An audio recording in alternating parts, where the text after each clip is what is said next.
नमस्कार, BTV news के इस बुलेटिन में आपका स्वागत है। सबसे पहले आइए एक नजर डालते हैं आज की कुछ खास खबरों पर।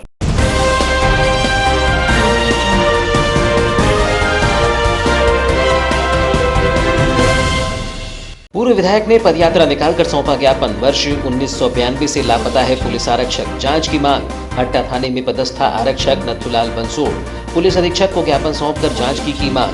हट्टा से पदयात्रा निकालकर एसपी को सौंपा ज्ञापन। विद्यार्थियों को नहीं मिल रहा है संबल योजना का लाभ, पीजी महाविद्यालय के छात्र छात्राओं ने लगाए आरोप। एनएसयूआई के नेतृत्व में छात्र छात्राओं ने सौंपा ज्ञापन। एनएसयूआई जिला अध्यक्ष ने कहा किया जाएगा आंदोलन। विद्युत विभाग के अधिकारी कर्मचारियों ने की काम बंद हड़ताल। निजीकरण का विरोध कर की काम बंद हड़ताल। 7 फरवरी को भोपाल में करेंगे उग्र प्रदर्शन। सभा का आयोजन कर सरकार की नीतियों का विरोध।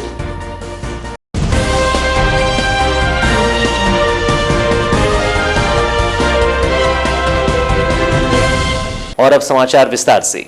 3 फरवरी को लगभग 21 वर्ष पुराने एक मामले में पूर्व विधायक किशोर समृद्धि ने हट्टा से पैदल मार्च निकालकर पुलिस अधीक्षक को ज्ञापन सौंपा है। बता दें कि वर्ष 1992 से पुलिस विभाग के लापता आरक्षक नथुलाल बंसोड़ के मामले में पूर्व विधायक समृद्धि ने एसआईटी गठित कर मामले का पटाक्षेप करने की मांग की है। वर्ष 1992 से पुलिस थाना हट्टा में पदस्थ आरक्षक नथुलाल बंसोड़ के मामले की उच्च स्तरीय जांच किए जाने एवं नथुलाल बंसोड़ के परिवार को शासकीय सुविधाएं प्रदान करने की मांग को लेकर 3 फरवरी को लांजी के पूर्व विधायक किशोर समृद्धि हट्टा से पदयात्रा निकालते हुए पुलिस अधीक्षक कार्यालय पहुंचकर ज्ञापन सौंपा। इस पदयात्रा के दौरान बड़ी संख्या में पुलिस अमला भी तैनात रहा। मामले में पूर्व विधायक समृद्धि ने बताया कि मध्य प्रदेश शासन के गृह विभाग के अधीन बालाघाट जिला पुलिस बल के हट्टा पुलिस थाने में पदस्थ आरक्षक नथुलाल बंसोड़ वर्ष 1992 से लापता हैं। इस मामले में कोतवाली थाना बालाघाट में गुम इंसान भी कायम है, लेकिन आज 21 सालों के बीत जाने के बाद भी पुलिस ने न तो मामले की तह तक पहुंच पाई है और न ही आरक्षक को मृत घोषित किया गया है, जिससे उसके परिवार वालों को भी शासन की योजनाओं का लाभ नहीं मिल पा रहा है। उन्होंने बताया कि मामले की विवेचना कर रहे सहायक निरीक्षक श्रीराम आसटकर को भी सिवनी में एक होटल में मार दिया गया। हमारी मांग है कि मामले में उक्त डायरी का अध्ययन कर विवेचना में जिन आरोपियों के नामों का खुलासा हुआ है उन्हें अविलंब गिरफ्तार किया जाए एवं नथुलाल के परिवार को शासकीय सुविधा उपलब्ध कराई जाए। उन्होंने कहा कि पुलिस अधीक्षक से उन्होंने मामले में एसआईटी गठित करने की मांग की है। अगर तब भी बात नहीं बनी तो मामले की सीबीआई जांच कराए जाने के लिए वह प्रयास करेंगे। जी, काफ़ी पुराने मामले में आज आरक्षक बंसोड़ को लेकर आज आपने पैदल मार्च किया, क्या है ये पूरा मामला और क्या मांग कर रहे हैं आप? देखो, 92 से हट्टा थाने में पदस्थ एक आरक्षक नथुलाल बंसोड़ 92 से मतलब 21 साल हो गया आज लापता है। सवाल ये उठता है कि इस पूरे मामले में आज तक ना पब्लिक प्रोटेस्ट नहीं हुआ, जबकि छोटी छोटी घटनाओं में पब्लिक प्रोटेस्ट होता है। दूसरी बात, इस मामले में बड़े आरोपी हैं। इसमें जो चूँकि इसका गुम इंसान कोतवाली पुलिस में बालाघाट में कायम है, इसकी डायरी भी कोतवाली पुलिस के पास है। जो विवेचक था इसमें श्रीराम आसटकर एक एएसआई, उसको भी शिव ने मार दिया, उसको 306 का मामला बना दिया। तो इस मामले की जांच होना चाहिए, क्योंकि उस आरक्षक के परिवार को जब तक मतलब सरकार उसको डेथ घोषित न कर दे या मारा है या कुछ हो गया, तो जब तक वो सरकार उसको डिक्लेयर ना करे कि इसके साथ कुछ हुआ है, तब तक उसके परिवार को लाभ नहीं मिलेगा। तो बड़ा परेशान इसका। अभी तो उसके बेटे को नौकरी लग गई है, लेकिन सवाल ये उठता है कि मध्य प्रदेश पुलिस का जवान लापता हो जाए और हमारे माथे पे बल भी न पड़े। नक्सली क्षेत्र है, हज़ारों जवान चौकी में काम करते हैं। ये स्थिति रहेगी तो कल ये गायब, परसों कोई गायब, परसों कोई गायब, तो उनको कौन पूछेगा, उनके परिवार को कौन पूछेगा? तो इसलिए हमने पब्लिक प्रोटेस्ट किया। और दूसरी बात, इस मामले में कुछ बड़े अपराधियों का नाम है, तो इसलिए मैं चाहता हूँ कि इसमें अभी एसपी साहब से मेरी बात हुई, मैंने कहा कि इसमें एसआईटी बनाओ, और मैंने उसमें ज्ञापन में भी लिखा कि ये मामला यदि काफ़ी पुराना है तो सीबीआई को इन्वॉल्व भी कर सकते हैं। इतना लंबा समय क्यों लगा आपको संज्ञान में लाने के लिए? देखिए, इस पूरे मामले में हमारे पास बहुत से दस्तावेज नहीं थे, इसको ढूंढने में हमको बहुत समय लग गया। 1 साल से मैं लगा हूँ इस मामले के पीछे। मैंने इसको हेवियस कार्पस लगाने दिया, लेकिन क्या हुआ कि उसके बाद फिर वो लग गया कोरोना काल।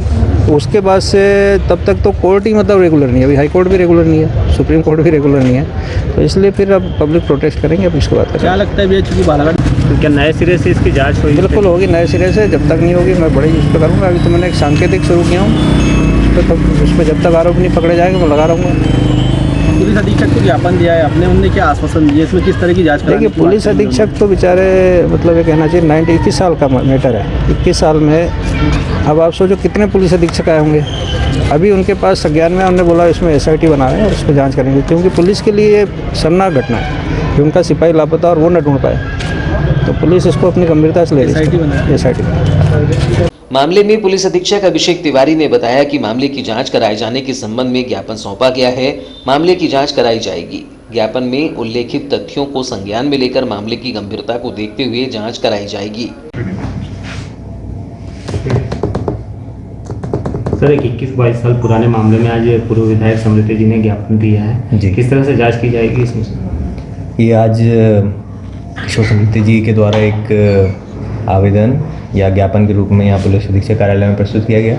इसमें जो तथ्य बताए गए हैं ये हमारे विभाग के एक कर्मचारी से संबंधित इसमें बताया गया है कि वो सन 1992 से लापता हैं और इनके संबंध में जो गुम इंसान कायम है उसमें जो भी विवेचना में आए हैं तथ्य, उनको सबसे पहले देखा जाएगा कि उस समय जब विवेचना हुई थी तो उसमें क्या क्या तथ्य आए हैं, और साथ ही साथ जो इस ज्ञापन में उल्लेखित कुछ अन्य तथ्य हैं उनको भी संज्ञान में लेते हुए पुनः एक बार इसमें जांच की जाएगी और जो भी तथ्य सामने आएंगे उस हिसाब से वैधानिक कार्रवाई करेंगे। सर, SIT जांच की बात कर रहे हैं समृति जी, क्या ऐसा संभव है सर? एक बार हम उसको देखते हैं। देखिए, SIT यदि लगेगा उसकी गंभीरता को देखते हुए तो SIT जांच की जाएगी। नगर के पीजी महाविद्यालय में संबल योजना का छात्र छात्राओं को लाभ न मिलने का NSUI ने विरोध जताते हुए प्रदर्शन किया है। मामले में NSUI जिला अध्यक्ष दयाल वासनिक के नेतृत्व में महाविद्यालय के छात्र छात्राओं ने ज्ञापन सौंपते हुए जल्द ही विद्यार्थियों को योजना का लाभ दिए जाने की मांग की है। इस संबंध में जानकारी देते हुए NSUI जिला अध्यक्ष एवं युवा कांग्रेस विधानसभा अध्यक्ष दयाल वासनिक ने बताया कि बालाघाट जिले के अग्रणीय महाविद्यालय कॉलेज में लगभग 600 छात्र छात्राओं को संबल योजना के लाभ से वंचित किया जा रहा है। उन्होंने बताया कि योजना के तहत 2018, 2019 एवं 2020 के छात्र छात्रों की शुल्क माफ की गई थी तथा कांग्रेस सरकार में हजारों निर्धन जो गरीबी रेखा के नीचे निवास करते हैं उनकी फीस माफ की गई थी। लेकिन वर्तमान में भाजपा सरकार में बालाघाट जिले के अग्रणी महाविद्यालय में कई बच्चों से फीस ली जा रही है और इस योजना का लाभ नहीं दिया जा रहा है, जिससे हजारों छात्र छात्राओं को दिक्कतों का सामना करना पड़ रहा है। महाविद्यालय के स्थायी प्राचार्य लगातार छुट्टियों का सहारा लेकर गायब रहते हैं, जिससे छात्रों की समस्याओं का निराकरण उचित समय में नहीं हो पाता है, जिसका हम पुरजोर विरोध करते हैं। अगर से इसको नहीं सुनते तो पूरे छात्र छात्राएं सड़कों पर उतरेंगे, क्योंकि एक संबल योजना ही नहीं और बहुत सारी योजना है जिसके कारण बच्चों को लाभ नहीं मिल पाता। ये बेचारे बाबू और इनके बीच में घूमते रहते हैं, प्रिंसिपल बैठते नहीं है, तो कहीं ना कहीं इनके साथ दुर्व्यवहार किया जा रहा है। इसकी मांग को लेकर में छात्र छात्रा उपस्थित हुए थे और आज हम सभी लोगों ने प्रिंसिपल से बात की। इस दौरान महाविद्यालय के प्रभारी प्राचार्य को ज्ञापन सौंपकर मांग की गई है कि यदि 3 दिनों में छात्र छात्राओं की संबल योजना का हल नहीं निकलता है तो NSUI और युवा कांग्रेस स्थायी प्राचार्य का घेराव करेंगी एवं उग्र आंदोलन करेंगी। इस दौरान महाविद्यालय प्रभारी शुभम गुप्ता, अवधेश, महाविद्यालय छात्रा प्रभारी प्रतिभा नागेश्वर, प्रतिका नागेश्वर, प्रीति मेश्राम, दीपिका चौरीवार, साक्षी बोरकर, पल्लवी चौहान उपस्थित रहे। विद्युत विभाग के निजीकरण के विरोध में जिले के 1000 से अधिक विद्युत कर्मियों ने काम बंद हड़ताल कर प्रदर्शन किया है। दिन भर काम बंद रखकर दोपहर बाद डिवीजन कार्यालय में एकत्रित होकर विद्युत कर्मियों ने प्रदर्शन सभा का आयोजन किया, जिसमें Madhya Pradesh United Forum for Power Employees and Engineers ने बारी बारी से मौजूद लोगों को संबोधित करते हुए विभाग का निजीकरण करने के सरकार के फैसले को गलत बताते हुए विरोध जताया है। प्रदर्शन को लेकर Madhya Pradesh United Forum for Power Employees और इंजीनियर्स एसोसिएशन के प्रांतीय सचिव ID पटले ने बताया कि सरकार द्वारा विद्युत विभाग का निजीकरण किए जाने से विभाग के कर्मचारियों को ही नहीं बल्कि आमजन को भी काफी नुकसान उठाना पड़ेगा। वहीं विभाग के कर्मचारियों पर भी संकट बढ़ेगा। उन्होंने कहा कि आज सभी राज्यों में कर्मचारियों के द्वारा निजीकरण के विरोध में कार्य का बहिष्कार किया जा रहा है। उन्होंने बताया कि कार्य का बहिष्कार आज हमारे आंदोलन का प्रथम चरण है। ऊर्जा मंत्रालय को ये बताने के लिए कि विद्युत विभाग का निजीकरण बंद किया जाए।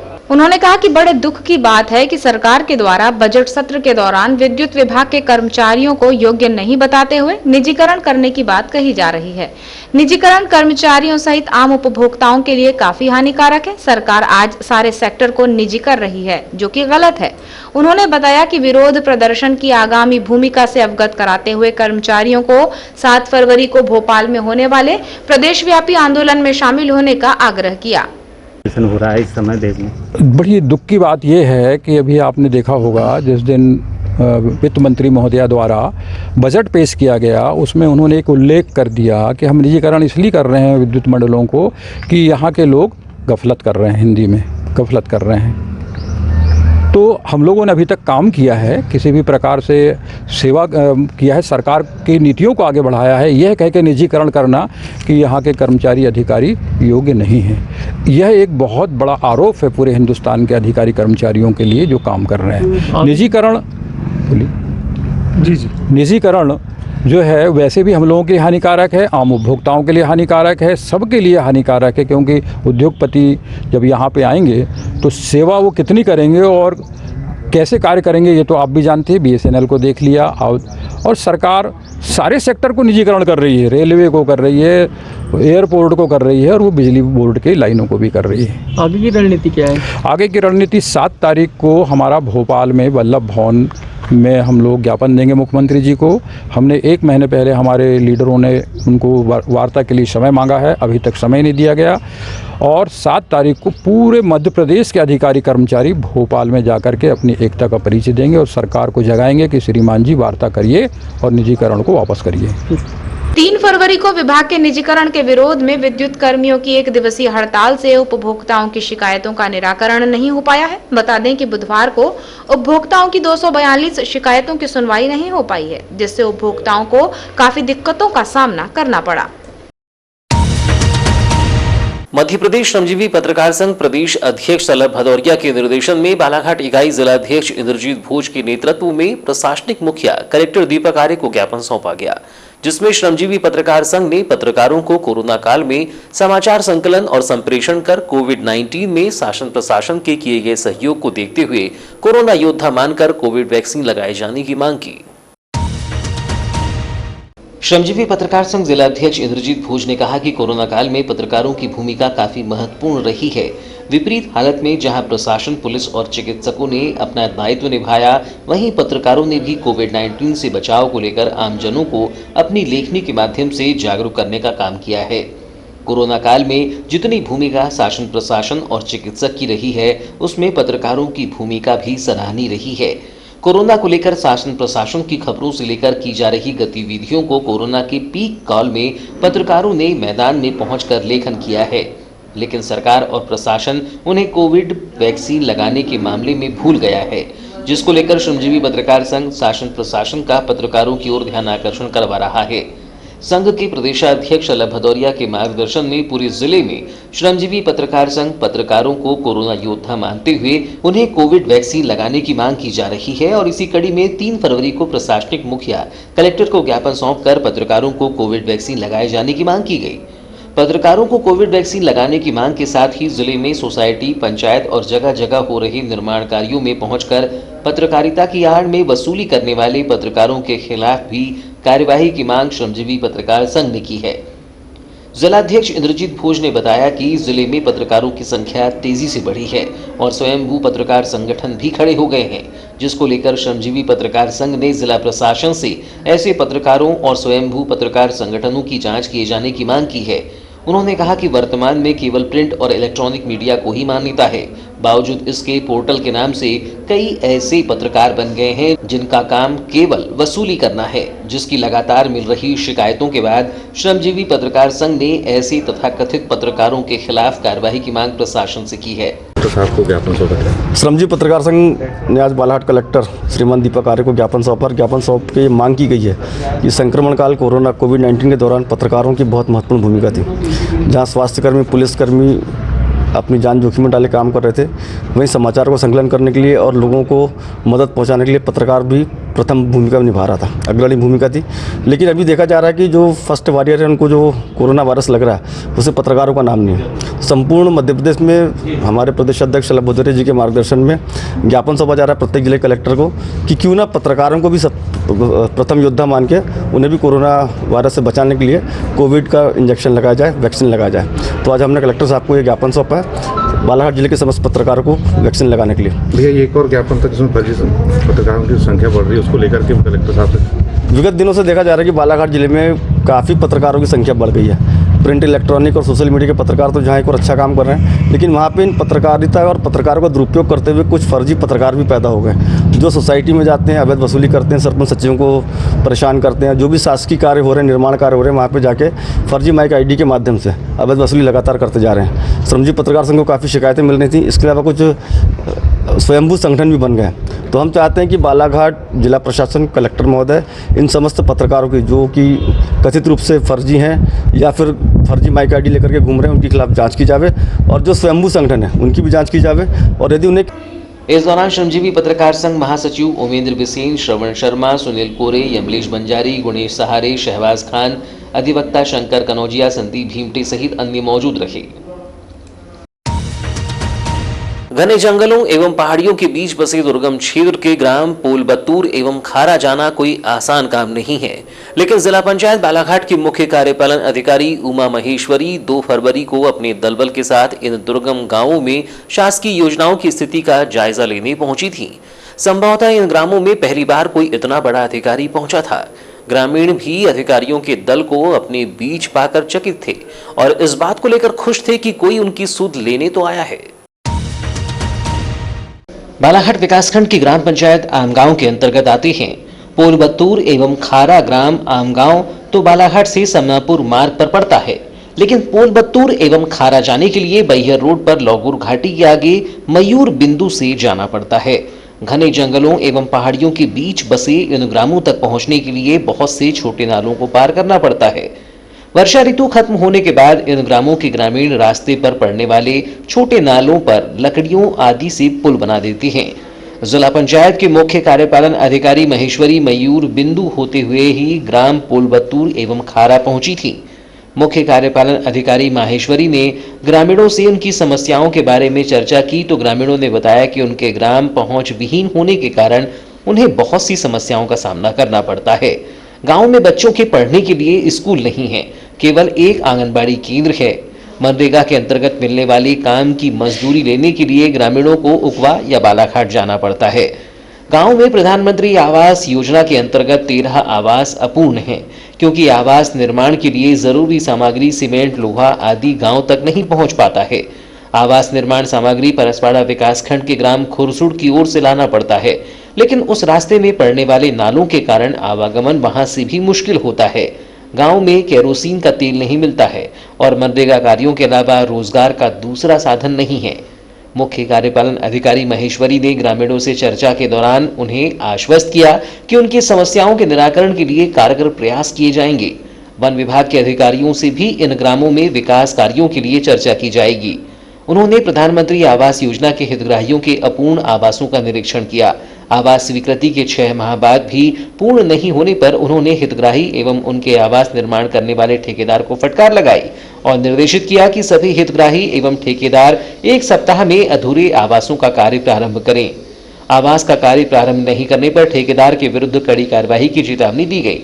उन्होंने ग्रामीणों से कहा कि इन ग्रामों की महिलाओं को आजीविका मिशन से जोड़ा जाएगा और मनरेगा के मजदूरी का भुगतान गांव में ही हो सके, इसके लिए व्यवस्था की जाएगी।